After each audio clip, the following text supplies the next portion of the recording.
yabuuza abantu biki bye batalyerabira mu mwaka guno. Bano bakuddamu bwe bati. Nsangibwa wano Namayumba kyosiryerabira mu mwaka guno omuggalo gwe tubaddeko nga tetukyakola bulungi.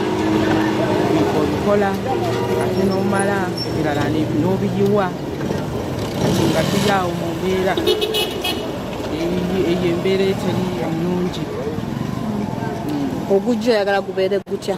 Omwaka ogujja nsaba Katonda gubeere mulungi kuba amanya Wambita Namuvira Jamaali ya Namayumba. Kiki otalyerabira mu mwaka guno? Ozize kyesiirabira mu mwaka guno yasi nafuna accident bbiri. Era yasembayo ndowooza yo kataano fe ndowooza. Nga ziva kuki? Boda. Nekyala karantini ototuyisiza bulungi sijja kulinda. Sente zo zibuze. Kiza kwerabira nga embeera yajja nga tetugyetegekedde. Sente zetufunawo za muntu kale 2,300. Omuntu oba tosobola ziterekako zifuna sente za leero, mmere ya leero kale. Kati tusumbuyiddwa ba andiroodi. Roodi yo mugamba biki yetabimanyi nti ate tebimukwatako korona si yamuleeta. Gukisiza bubi nnyo karantini eduyisiza bubi.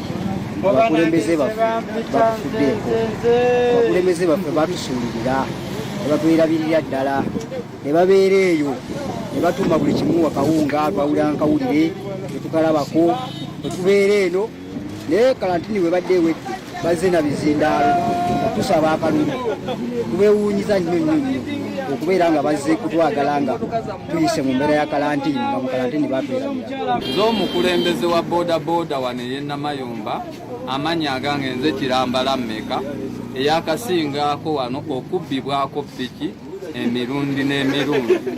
Kiki otalyerabira mu mwaka guno? Kyesiteerabira mwaka guno mu bulumi okunzibako ppiki n'enkugwa n'ennyondo. N'akabbibwako ppiki 3. Nga bazibba bakyazo. Eyasooka nga si bulagajjavu nayitibwa Kiramba jangu ontwale ne mmuteekako ku ppiki ne mmutwala. Ngenda otuuka wali abansasula ne wavaayo omuntu eyava mu nsiko najja nankuba ennyondo era bandekaawo nga bagitutte.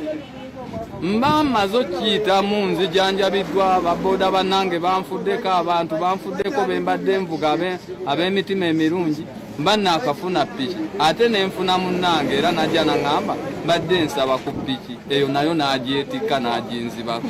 Mu mulimu guno gwe ndi mu kukola gwe mpulira gwe nzikiririzaamu naye ate gunfunisizza obuvune ku mutwe ku bulamu bwange n'ennyigirizibwa n'ensanyalala. Kale ekintu ekyo kinkosezza bwe wabaayo obuyambi maama fiina gavumenti enfeeko ewulira nga nnyigirizibwa kuba ne famire yange ennyigirizibwa omuntu eyakakuwa emirundi 3 nga wendi ndi mulamu. Abamu batuuse n'okugamba nze abayita naye sisobola yita mulabe